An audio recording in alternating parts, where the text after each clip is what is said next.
बिस्मिल्लाहिर्रहमानिर्रहीम। अस्सलाम वालेकुम। आज मैं आपको बच्चों के लिए एक ख़ास किस्म की रेसिपी है जो कि ड्राई फ्रूट से बनती है। ड्राई फ्रूट्स के आप इसको लड्डू भी कह सकते हैं। वो बनाने का तरीका बताने जा रही हूँ कि सर्दियों में बच्चों को आप ये लाजमी बना कर दें, बड़ों को बना कर दें, बड़े ही अच्छे होते हैं। बच्चे आपको पता है पढ़ाई करते हैं तो फिर उनका खाने की तरफ इतना जो है ना ध्यान नहीं होता, इसलिए जो है ना ये चीज़ें उनके लिए बहुत ज़रूरी होते हैं। इसलिए इन चीज़ों का आप ख़ास तौर पर ध्यान रखा करें। जो ख़ास तौर पर बच्चे पढ़ाई कर रहे हैं उनके लिए तो ये बहुत ही ज़रूरी है।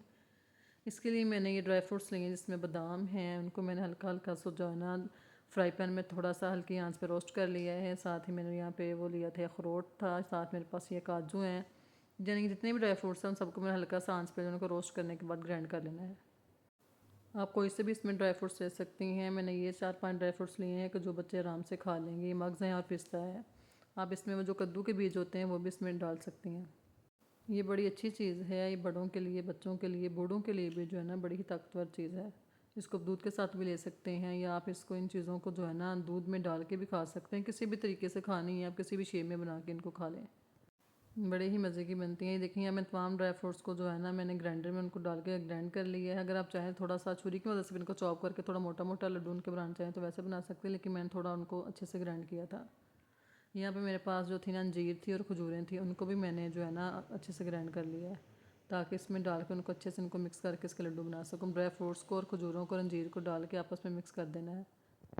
इस पाउडर को अपने अच्छे से मिक्स कर लेना है। आप चाहें तो इसी स्टेज पे भी इसके लड्डू से बना सकती हैं, लेकिन मैंने जो है ना खजूर को और अंजीर को हल्का सा पानी डाल के ग्राइंड किया था, तो मैंने इसमें अब देसी घी के साथ मैंने कहा इसको थोड़ा सा ड्राई कर लूँ तो फिर ये अच्छी बनेगी।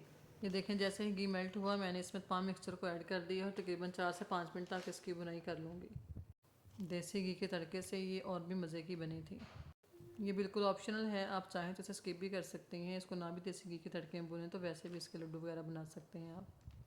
ये देखें जी अच्छे से इसकी बुनाई हो चुकी है और अब मैं इसको ठंडा करूँगी। जैसे ही ठंडा हो जाएगा तो मैं इसको लड्डुओं की शेप दे दूँगी। ये देखें जैसे ही मिक्सर ठंडा हुआ है मैंने इसको जो है लड्डू की शेप दे दी है और इस तरह मैंने करके तमाम बॉल्स जो है ना वो तैयार करके रख ली हैं। आप भी बच्चों को लाजमी सर्दियों में ये रेसिपी बना के दीजिएगा और देखिएगा कितने मज़े की बनती है। आपको मेरी रेसिपी कैसी लगी कमेंट में ज़रूर बताइएगा। मिलते हैं नेक्स्ट वीडियो में, तब तक के लिए अल्लाह हाफिज़।